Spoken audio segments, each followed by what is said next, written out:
ಏನ್ರಿ ಟ್ರಿಪ್ ಕರ್ಕೊಂಡು ಹೋಗ್ತೀನಿ ಅಂತ ಈ ಕಾಡಿ ಕರ್ಕೊಂಬಂದಿದ್ದೀರಾ? ನಾನು ಏನೇನೋ ಆಸೆ ಇಟ್ಕೊಂಡಿದ್ದೆ. ನಾನು ವಿದೇಶಕ್ಕೆ ಹೋಗ್ತೀನಿ, ನನ್ನ ಫೋಟೋ ತಕ್ಕೊಂಡು ನಮ್ಮ ಫ್ರೆಂಡ್ಸಿಗೆಲ್ಲ ತೋರಿಸ್ಬೇಕಂತ ಎಷ್ಟು ಆಸೆ ಇಟ್ಕೊಂಡಿದ್ದೀನಿ. ಆಸೆ ಎಲ್ಲ ನಿರಾಸೆ ಮಾಡಿಬಿಟ್ರಿ ನೀವು. ಈ ಕಾಡಿನ ಸೌಂದರ್ಯ ನೋಡೆ ಎಷ್ಟು ಚೆನ್ನಾಗಿದೆ, ವಿದೇಶಕ್ಕಿಂತ ತುಂಬ ಚೆನ್ನಾಗಿದೆ. ಎಂಜಾಯ್ ಮಾಡು. ಏನು ಎಂಜಾಯ್ ಮಾಡೋದು? ನಿಮ್ಮ ಪಿಂಡ ಅದೇ ಗಿಡ ಅದೇ ಮರ, ನಿಮ್ಮಂಥ ಮಂಗಗಳು ನೋಡಿ ನೋಡಿ ಸಾಕಾಗ್ಬಿಟ್ಟಿದೆ ಎಲ್ಲ ಕಡೆ. ಎಂಜಾಯ್ ಮಾಡಬೇಕೇ. ನೋಡು, ಈ ಕಾಡು ಮಧ್ಯ, ಪ್ರಕೃತಿ ಮಧ್ಯ, ಈ ಕ್ಯಾಂಪ್ ಫೈರ್ ಹಾಕೊಂಡು ಈ ಚುಮು ಚುಮು ಚಳಿಯಲ್ಲಿ ಕಾಫಿ ಕುಡಿತಾ ಇದ್ರೆ ಎಷ್ಟು ಚೆನ್ನಾಗಿರುತ್ತೆ. ವಿದೇಶಿ ಕರ್ಕೊಂಡೋಯ ಅಂದರೆ ಅದು ಚುಮು ಚುಮು ಚಳಿ ಅಂತೆ, ಕಾಫಿ ಕುಡಿಬೇಕಂತೆ. ಮುಚಾಯ ಬಾಯಿ ನಿಮ್ಮ ಮಕ್ಕಕ್ಕೆ ಇಷ್ಟು.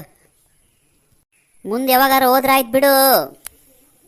ಮುಂದೆ ಮುದುಕಿಯಾಗಿ ನಾನು ಮೂಲೆ ಕೂತ್ಕೊಂಡಾಗ ಎತ್ಕೊಂಡು ಹೋಗ್ತೀಯಾ?